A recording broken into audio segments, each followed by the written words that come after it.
Bien en santé, votre bien-être au quotidien. Isabelle Huot. Le monde des athlètes est particulièrement propice au développement d'un trouble de comportement alimentaire, essentiellement l'anorexie, la boulimie. L'apparence physique, la minceur souvent, sont souvent gage de reconnaissance, valorisation, tant par les entraîneurs, les fédérations que le grand public. Pour nous en parler en direct du Brésil, j'ai l'honneur de recevoir Sean Sawyer, un patineur artistique élite canadien qui est originaire du Nouveau-Brunswick, qui a brillamment représenté le Canada aux Jeux olympiques de Turin en 2006, remporté la médaille d'argent également aux championnats nationaux de patinage en 2011. Sean, tu es actuellement à Sao Paulo, au Brésil. Tu performes pour le spectacle Cristal du Cirque du Soleil. Merci infiniment d'être avec nous. Puis je suis heureuse de voir qu'on a juste une heure de décalage, là. Oui, ça me fait plaisir de discuter avec vous aujourd'hui. Bon, ben quel plaisir. J'aimerais commencer déjà dès l'âge de 15 ans. Vous êtes devenu obsédé par votre poids. Parlez-moi un petit peu de cette période-là. C'est certain que le patinage artistique, un petit peu comme la gymnastique, comme le ballet, l'esthétique est très important. Et aussi, le poids va faire en sorte que on va avoir un petit peu plus de facilité à faire certaines prouesses, comme moi, dans mon temps, il fallait commencer à faire des sauts quadruples. Alors, au niveau de mon poids, c'était... plus facile, plus on est léger, ben plus c'est facile de faire le saut. Ah oui, ça c'est certainement. Puis il y a beaucoup moins de risques de blessures aussi. Parce que lorsqu'on atterrit des sauts au niveau de nos chevilles, nos genoux, nos tendons et tout, seulement un petit 2 livres, il peut avoir un impact très, très, très important sur l'atterrissage des sauts. Et là, Sean, vous pouvez vous pesiez plusieurs fois par jour, là, même. J'ai vu ça dans une entrevue que vous aviez faite. Ça pouvait aller jusqu'à quoi? 3 fois par jour? Ah, minimum. C'est vraiment une obsession. Puis même là, aujourd'hui, j'ai 39 ans. Puis si je commence à me peser un matin, là, tout d'un coup, je vais me peser 2 fois par jour. Après ça, ça va être 3 fois par jour. Ça va être avant les représentations, après les représentations. C'est vraiment un cercle vicieux. Un cercle vicieux que, oui, on s'en sort jamais vraiment à 100%. Ah, c'est vrai. C'est certain que c'est mieux maintenant, mais je peux facilement retomber dans ce cercle vicieux-là comme ça. Comme ça, parce qu'en 2011, là, vous avez décroché de la compétition, donc il y a moins de pression, mais vous êtes encore un artiste de scène qui performe à l'année. D'ailleurs, je pense que vous venez en tournée au Québec là, en décembre prochain. Donc, il y a encore cette pression-là de l'image parfaite, là. Ah, absolument. Ça, c'est quelque chose qui... J'aimerais ça, effacer ça de qui je suis en tant que personne, en tant qu'athlète, en tant qu'artiste, mais je pense que c'est vraiment une portion de qui, non seulement qui je suis, mais qui je suis devenu. Mais vous avez cheminé beaucoup quand même. Là. J'imagine qu'il y a eu des consultations avec des nutritionnistes, peut-être des psychologues, là, pour quand même, non pas guérir, mais aller mieux à travers ce trouble alimentaire-là. Là. Oui, c'est certain. Puis on peut toujours aller chercher de l'aide, grandir avec cette portion-là de nous-mêmes.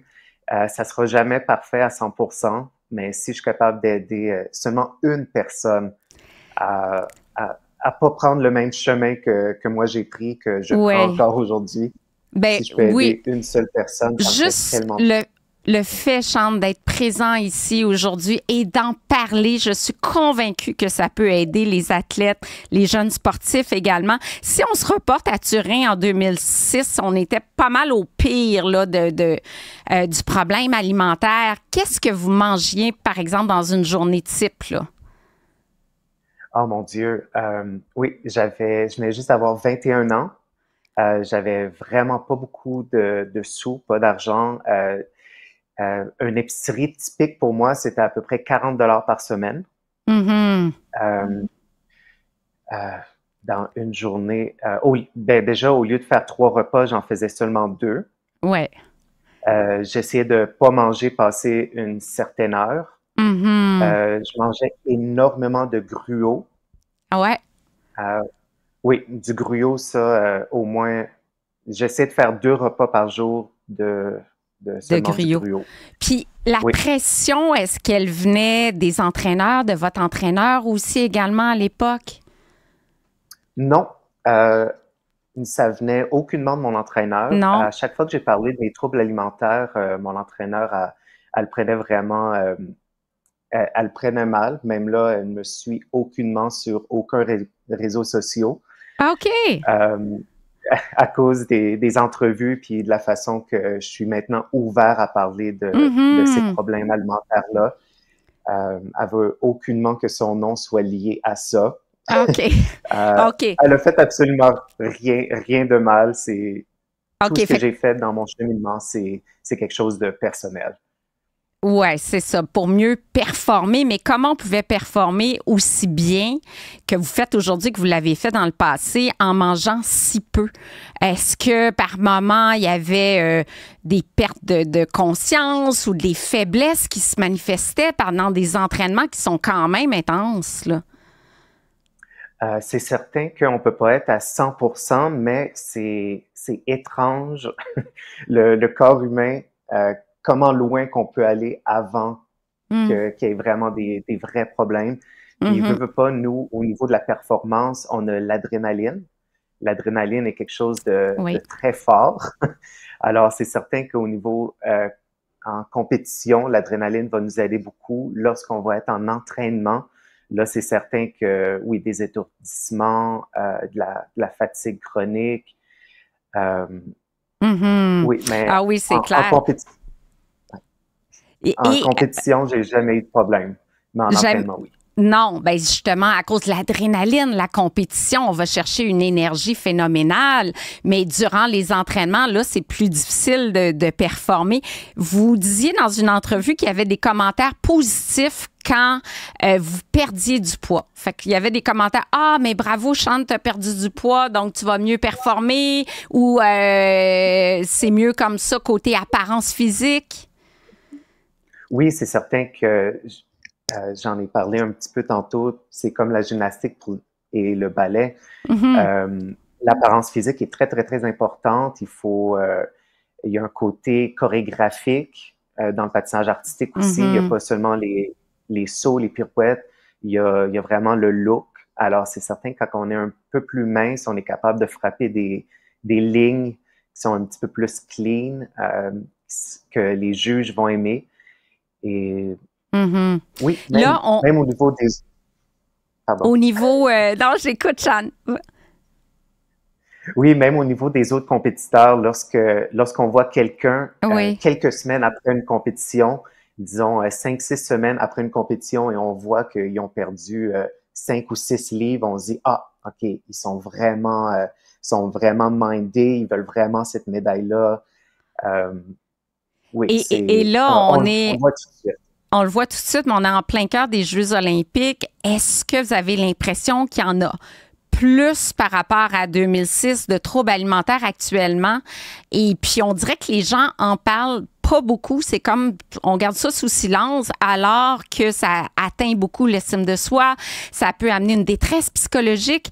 Et les gens entre eux, les athlètes entre eux, j'ai l'impression qu'ils s'en parlent pas vraiment? Non, c'est vraiment, on n'en parle pas du tout, mais on le sait. On est Oui. conscient, puis on le voit tout de suite quand quelqu'un maîtrise ses troubles alimentaires. Hmm. Oui, parce que quand vous avez accès, par exemple, au pavillon canadien, à un buffet, ben, de regarder ce que les autres mangent, de juger, de dire, ah non, lui, il surveille son poids, il mange pas, ou lui a trouvé une excuse parce qu'il va pas manger au buffet. C'est-tu des choses que vous observez en tant qu'athlète, là? Ah oui, en continu. Ça, là, c'est... Oui, oui, on se juge tous de qu'est-ce qu'on mange, qu'est-ce qu'on a devant nous dans notre assiette. Ça, c'est sûr et certain. Hmm. Pourquoi c'est important, Chante, d'en parler aujourd'hui des troubles alimentaires qui touchent les athlètes, les grands sportifs, les sportifs d'élite? Pourquoi c'est important de communiquer ce message-là aujourd'hui? C'est important d'en parler parce que je pense qu'en tant qu'athlète, on est vu un petit peu plus que des gens normaux. Notre travail, on est vu à la télévision, on fait des entrevues comme là aujourd'hui. Des idoles. Oui, c'est ça. Mm-hmm. Puis je trouve que c'est tellement une partie intégrale du sport de haut niveau, mais on n'en parle jamais. C'est mis en dessous du tapis, comme qu'on dit. Mm-hmm. Puis c'est pas seulement dans le sport comme le patinage artistique, la gymnastique, le ballet, c'est dans énormément de sports, même la boxe.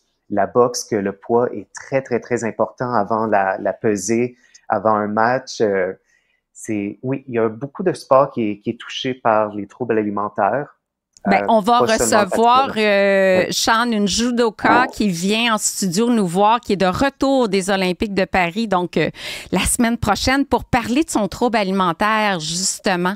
Catherine Beauchemin-Pinard qui sera en studio avec nous parce qu'elle vient de sortir un livre sur le sujet. Donc, elle aussi, elle trouve ça très, très, très important d'en parler. Et là, aujourd'hui, j'ai envie de dire, ça va mieux, ça va pas parfaitement parce qu'on reste quand même avec cette préoccupation-là. Si je disais, Sean, on met la balance à la poubelle là, pour 1 an. Mm-hmm.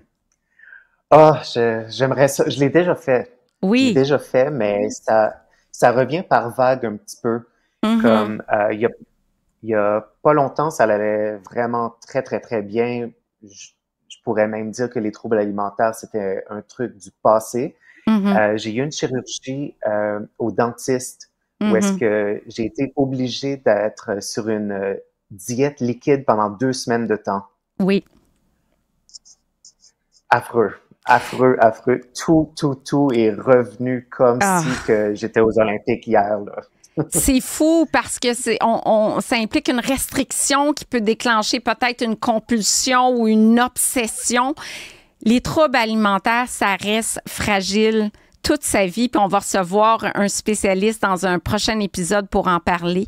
Merci infiniment du témoignage, mais j'aimerais beaucoup qu'on puisse venir te voir au Centre Vidéotron, notamment à Québec, la tournée Cristal du Cirque du Soleil, donc une tournée canadienne. Quelles sont les dates là, où on peut venir t'applaudir et voir tes prouesses sur la glace?